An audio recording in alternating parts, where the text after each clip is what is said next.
During the October 7th attacks on Israel, about 250 men, women, and children were abducted by Hamas militants and taken to Gaza. 117 have been freed and 8 others rescued by Israeli soldiers. But for the loved ones of the more than 60 hostages believed to still be alive, the past year has been a nightmare without end. Nick Schifrin spoke with the mother of one of those who's still being held captive.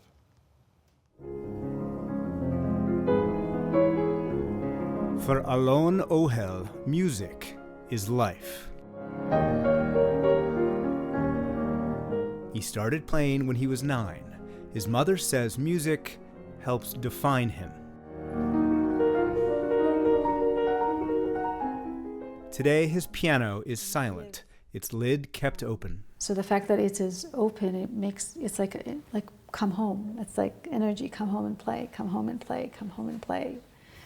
And it makes sure that he will play again. 365 days ago, Ohel was in the Nova Music Festival, the deadliest location of the deadliest day in Israeli history. A video shows Ohel pulled into a pickup truck destined for Gaza.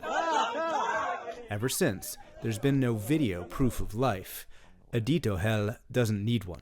I can feel him. You know, I talk to him, I have a conversation with him.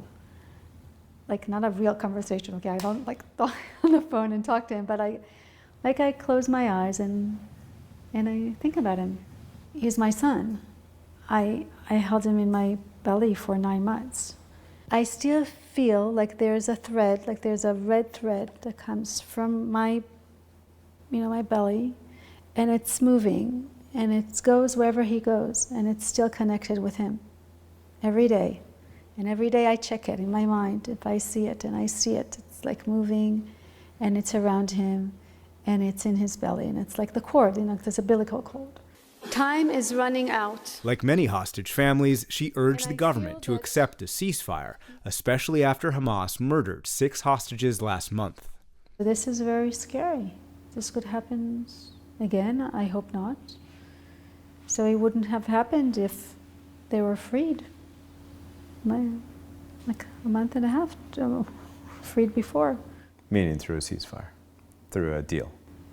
Obviously, yeah. But there has been no ceasefire in Gaza, or from Hezbollah rockets in northern Israel where she lives.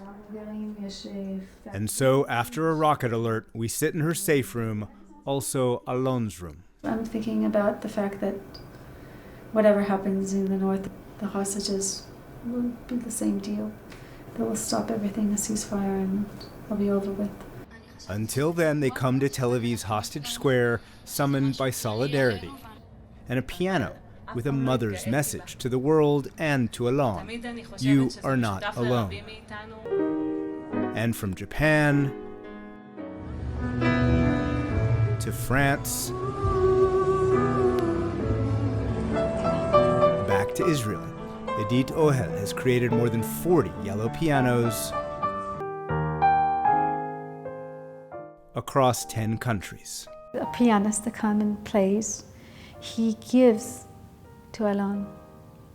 Because when you play for somebody, you give something from yourself to somebody else. Music is his life, so music is part of him. So when you play for him, it will get to him somehow. That's why I feel. And she feels him here too.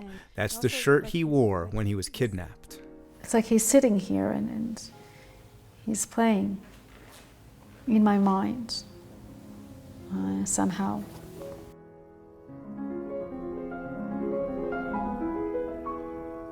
For PBS News Weekend, I'm Nick Schifrin.